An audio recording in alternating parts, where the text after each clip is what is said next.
everybody. This is Chris Jerome of the Radical Independent Facebook page, and I'm here with Peter Straub, who runs a Substack called Building Bridges to Common Ground. Peter, why don't you go ahead and introduce yourself and talk about some of the things that you're talking about on your Substack? Sure, yeah. So, just a little general background. I think to tell you a little bit about myself, I was always that kid back in elementary school or high school that asked a lot of questions because I've always just been curious about how things work. And so somewhere along the line, I would say for me, this building bridges piece probably started back in the 2016 presidential campaign. And if you remember back that far, it was Trump versus Hillary. I just remember being struck by how many people I heard talking about the choices as the election was approaching and saying the same phrase, which was, how could you possibly vote for whoever? And it didn't matter which side you were on, they were using the same phrase. And it wasn't just disagreement, it was bafflement at how somebody could possibly land on that far away from me. And I remember thinking that was worrisome. And I don't think I'd heard it quite that way before. So it made me curious though. It was like, how can people end up at such different points when we're all living in pretty much the same world in this country? So that sort of set me off on trying to think about that and how do we get polarized and how is this happening and maybe how do we find our way back out? It's So, funny that you mentioned 2016 because I kind of had an epiphany about that same time. That was one of the presidential elections I was really closely following and I found really interesting, partly because there was a guy named Gary Johnson running, and he was the oh yeah, Libertarian candidate, but he seemed almost like a breath of fresh air. He seemed pretty sincere and honest, and just not your normal politician. And but what was interesting about him was he was getting a lot of support. I think he that campaign was the largest third party hmm, popular vote since I think Perot. But he was gaining a lot of traction, getting in the media, and then of course the machine kind of just beat him down real bad. But mhm. yeah, I kind of had this, a lot of same ideas kind of happening in that 2016. You had a Republican primary where there was like 16 people involved, Yeah. and a lot of them just kind of canceled each other out, so Trump gets through. And then you had the Democratic primaries where I don't know, it's kind of shady and super delegates and all that, and Hillary's kind of anointed. And Let me break in for that one a second because I can also reveal that I am a Vermonter. So I come from Bernie Sanders country. Not that he spends a whole lot of time in Vermont anymore, right, uh, but I remember, I'm not personally sure that he could have been elected, but I know there was polling at the time that showed that when he did a head-to-head between him and Trump and Hillary and Trump, he was coming out ahead. And so right, clearly there were forces within the Democratic Party that were trying to hamper his campaign. right. And that struck me as well because here these very powerful, I would call a duopoly, sort of like a monopoly, but they have control and they're pretty much framing the choices for us. And Yeah. and that's part of what I'm starting to think about more and more too, is how do you break that power structure? What happened with Gary Johnson and what happened with Bernie Sanders, and it just really opened my eyes, and I think probably a lot of people's eyes. Started to see a lot of dissatisfaction with the system. So, what else? What do you get into on the building bridges? Well, so I'm looking for patterns about why, how do we act the way we do, and how can we improve on that? So I keep going back to there's a little bit of neuroscience in there in terms of understanding how we think and how we end up relating to each other. And for me, the most important uh, aha for me is that we think logical, rational beings. That's how we make decisions. That's just how things work. And as I've learned more and more, what science is telling us is that no, we are actually much more driven by emotion. And I talk about the difference between the lizard brain and the wizard brain. Yeah. Basically, our brain stem, the primal primitive brain is what drives us. Every piece of sensory information that comes into our brains goes through there first. Mhm. And that has gotten very powerful because it's the reason why we're on the planet today. It's all about survival and reacting to threat, whatever that might be. And so that's an overriding thing. It's subconscious. We don't think about it very much, and it's really driven by fear. So I come back to that a lot, that this idea of fear, this idea of everyone's just trying to protect themselves from harm. And then you throw in the tribal piece, which is related because we evolved as tribal people that relied on other groups to survive against other threats from outside. And we're constantly scanning for anyone that feels like maybe they are a danger to us and our people. And so that stuff that just is underneath everything, and it keeps Right. coming back to the way we communicate, the way we engage, the way we try or don't try to come to agreement. It's funny. Invariably, as people start learning more about polarization and the division and what's driving these sorts of things, it gets really psychological. You know, Hmm. which then starts getting into that evolutionary aspect, right? How we're basically the product of 200,000 years of genes, and it's that sort of lizard brain that's still there. We're lizard brain creatures in a amazing world that our brain hasn't caught up to yet, right? And so Right. fighting against those evolutionary traits is huge. Yeah, so the tribalism driven by fear, survival, basically, that's huge. Yeah. And you got to wonder, at one point do we pull back and say, okay, wow, this isn't good, this isn't working. Maybe we've gone a little too far here. It seems like politically, at least, there's the different groups they're willing to go all in and at what cost. Eventually you start to ask yourself, it's like, what price are we willing to pay to own the other side, right? Is that more important than basic decency, than our constitutional order, than our it is. I guess when you're trapped in that sort of partisan mindset and that's your world, it's hard to see. But for someone who's a little bit more detached or seeing it from the outside to a certain extent, it's like, wow, at what cost are we willing to bear to wage these tribal wars in our society? It's just crazy. But with the power structure, the question always comes back to who's going to give up power Right, to accomplish that. And right, that's pretty hard, especially when the people who are currently in power, this is always true, are the only ones that are in a position, at least with the system we have now, they're the only ones that are in a position to change things. right. And they have a vested interest in not changing it. So Yeah. that leaves the rest of us out. Change the system so you lose power. Yeah, sure, that's gonna Yeah, fly. it's a tough sell. Yeah. So I know another thing on your on some of your writings is you talk about stories and how important that is. I kind of look at Mhm. it as like narratives, like you see these narratives kind of weaving through politics and just our social cultural sort of landscape. Yeah. What do you mean by that when you talk about we make sense of the world through stories? Well, the first thing is, I think that is how we make meaning out of things through stories, usually narratives of some sort. And, it could be stories we learn at school, it could be fairy tales, it could be the Bible, it could be things we learned at school, it could be stories that are handed down through our families. And that's part of how we form our worldview in general.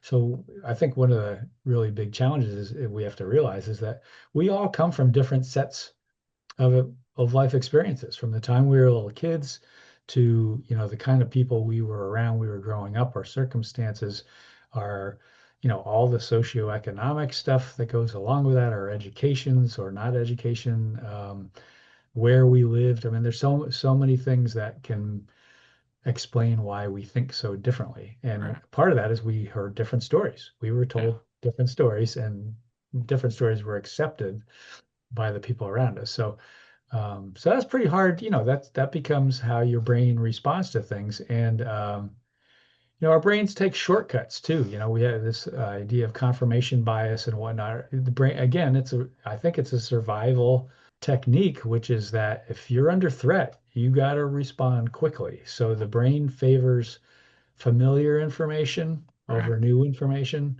If it sounds like that, confirmation bias is basically if it sounds like it makes sense, and I've heard that before, it's probably true.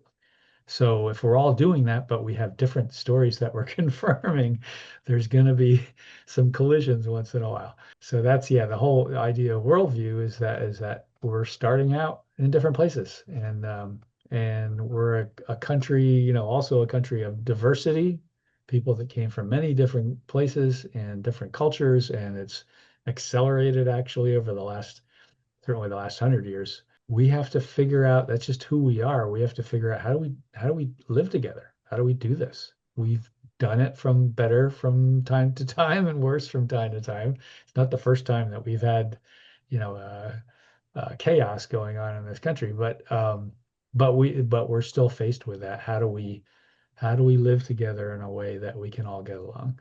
So I don't know. I got a question. Or an idea. You may disagree. Tell me what you think about this. So that we've always had differences in this country. There's always been a good amount of diversity. Now it seems like it's particularly things just seem more extreme, more divided, more polarized than before. There's a lot of surveys and research out there that kind of back that up.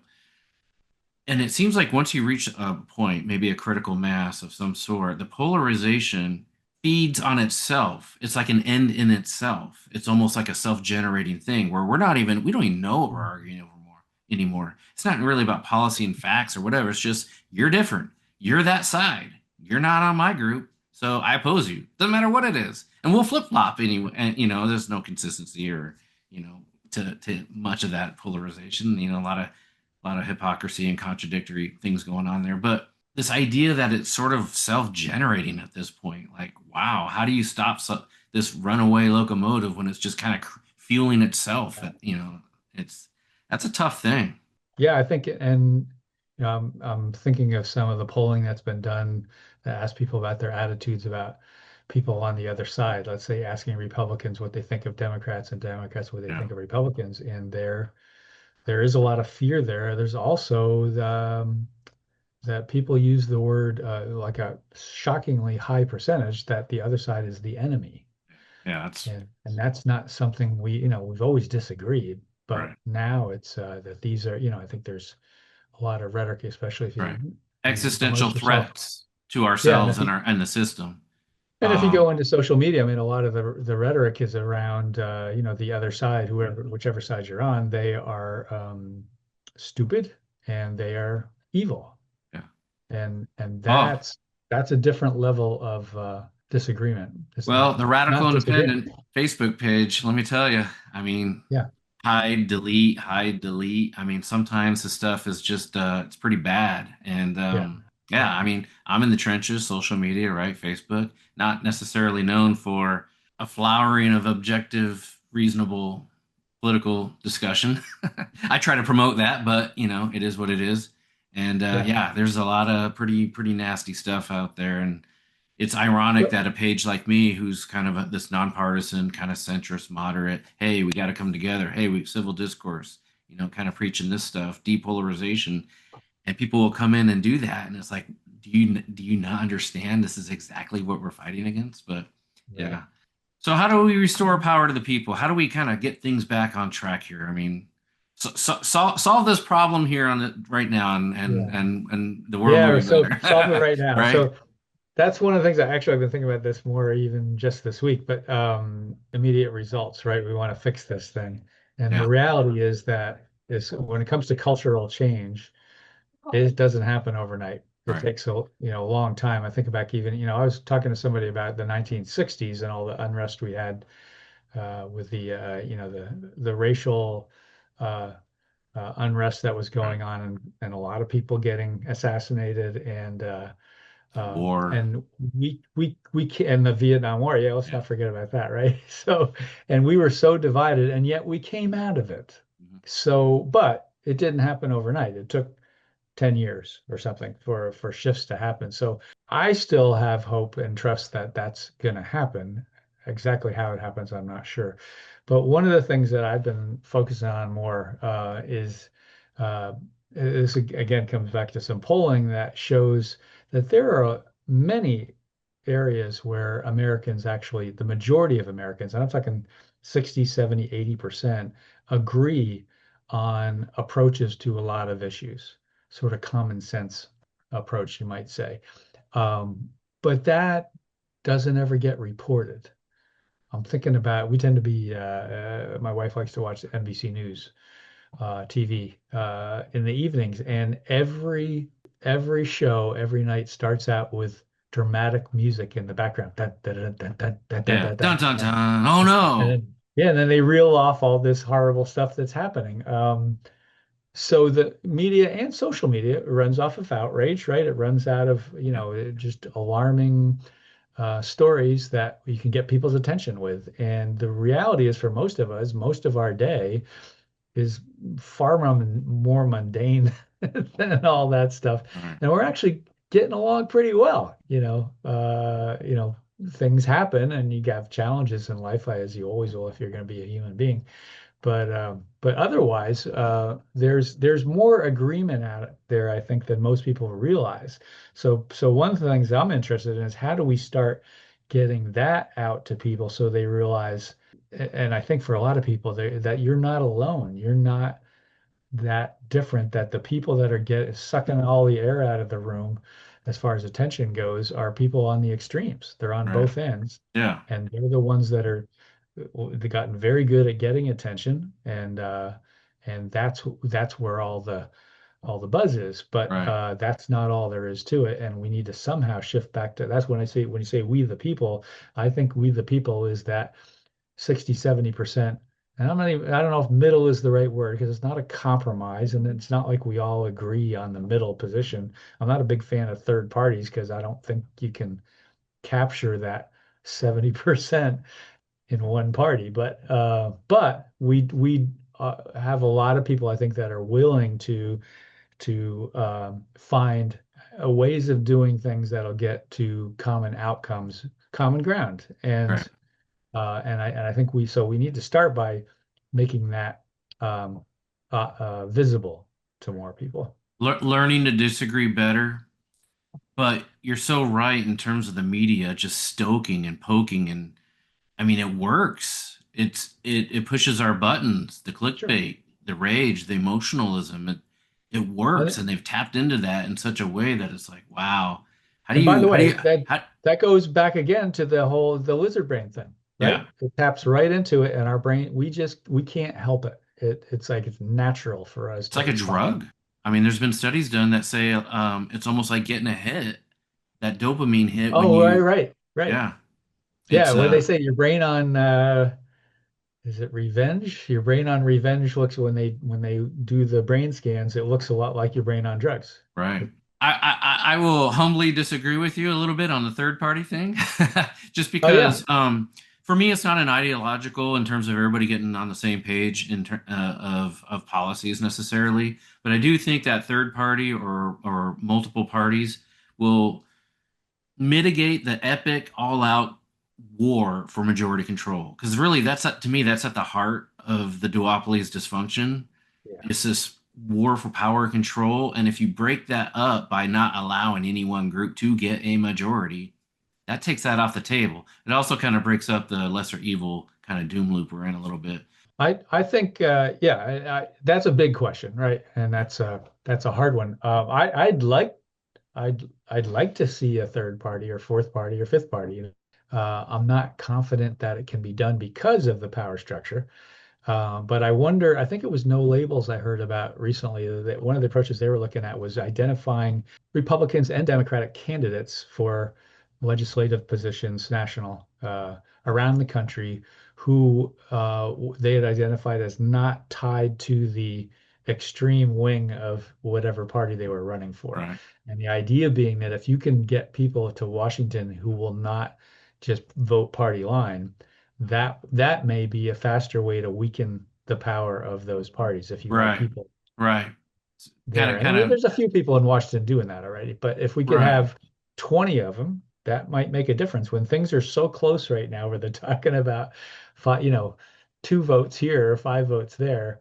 That maybe that's a more achievable in the next 5, 10 years. Yeah, way to go about it. But definitely a strategy. You got the election reforms, you got some other things going on that can kind of push things from the outside, kind of going from within.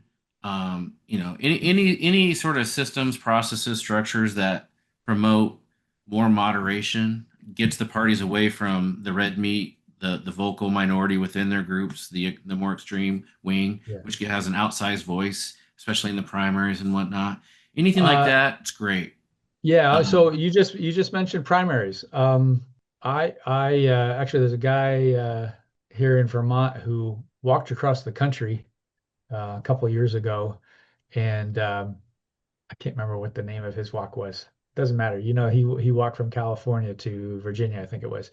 And along the way, he stopped at towns everywhere across the country, red states, blue states, whatever you want to call them, and just talked to lots and lots of people. yeah, And the question he asked everybody was, do you feel like your elected representatives are representing your best interests? And he said he never had anybody say yes anywhere he went. So number one, that's alarming to hear that. But number two, his feeling is that we need to focus on the primary system first because right now the way the primaries work is it something like 10% of people vote in their primaries. right. So, and those are the people who are determining who the candidates are going to be. So, and who are they going to put up? They're going to put up the people that are pretty much in lockstep with their own policy position. So you've got 10% on one side and 10% on the other side that are basically determining who we vote for. Right. That's a problem. It is. And I think just Especially the when a whole lot of districts, a lot of these are almost uncontested. So whoever wins right. the primary in a lot of jurisdictions win the election. So one of the things that I'm interested in, I haven't thought this completely through, but it's the idea of more. We have very few states that have open primaries. And by open, I don't mean like in Vermont, actually, we have the choice when you go to vote in the primary and you show up at the polling place, they ask you, you want to basically, do you want a red ballot or do you want a blue ballot? And you can pick either one. It doesn't Right. matter what party you're registered for or whether you're an independent. But you can only vote for one. So what happened in the last presidential primary was, I don't know if you remember, but Vermont was the only state in the union that voted for now I'm going to blank on her name, the South Carolina governor. But I will say that so she was the biggest challenger for Trump, and she won the Vermont primary on the Republican side. And the reason was, it's pretty well documented, because a whole bunch of Democrats decided to pull a Republican ballot for the primary Oh, because they were so mad at Donald Trump that they wanted to, give him the finger. So that was kind of amusing and troubling right. because those are not Republicans that voted for her. Those are other people with another agenda. So to me, that's not an improvement. That's a What little is an improvement, problematic. I think, is if you put candidates up and you don't have a Democratic candidate and a Republican candidate, you just have names. And Right. you can vote for everybody can vote for whoever they want in the primary. And now what kind of a race would that produce? What kind of conversations would we have? But right now we're locked in because you vote Democratic or you vote Republican, and that's just really reinforcing that. So I think to the extent that we can find ways, and this is a statewide thing, right? It's not a national thing, Right. where each state gets to decide how to run their primaries. And if people can start agitating for, we want an open primary where you can vote for anybody and you can't limit the number of candidates, I think that could be a start. Yeah. All right. Well, I think we made some progress in the world a little bit, right? Yeah. So we cover a lot of the same themes in terms of that depolarization and trying to get people to come together and fighting against the extremism and the division and all that. And so it's always good Mhm. to talk to you. Um, I think, I'm gonna leave with one last thought we haven't really talked about, and that's the power of curiosity. I think that's the key thing here is if you go into any conversation or if you're on social media and you're trying to win a point or convince somebody or argue somebody down, it's not going to work because and even if it did, I think one of the things I worry about is that if your side wins, whoever wins, the other side loses. And after a loss, it builds resentment and you end up getting more fighting. So if you think you're winning because you got 51%, that's not a big win. That's Right. just continuing the problem. So if we're curious, instead of being judgmental, and just give it a 1% chance that this person you're talking to, maybe they know something you don't know yet. Yeah. And if we can just do that in everyday conversations, maybe we can move the needle a little bit. 100%. Absolutely. So check out Peter's Substack, Building Bridges to Common Ground. And Mhm. Peter, thanks again for being here. Thank you. And yeah, and anyone who hits the Substack, I'm definitely open to ideas and comments, and we're all in this together. So that I just want to get people talking. Absolutely. All right. Thank you. Thanks, Chris.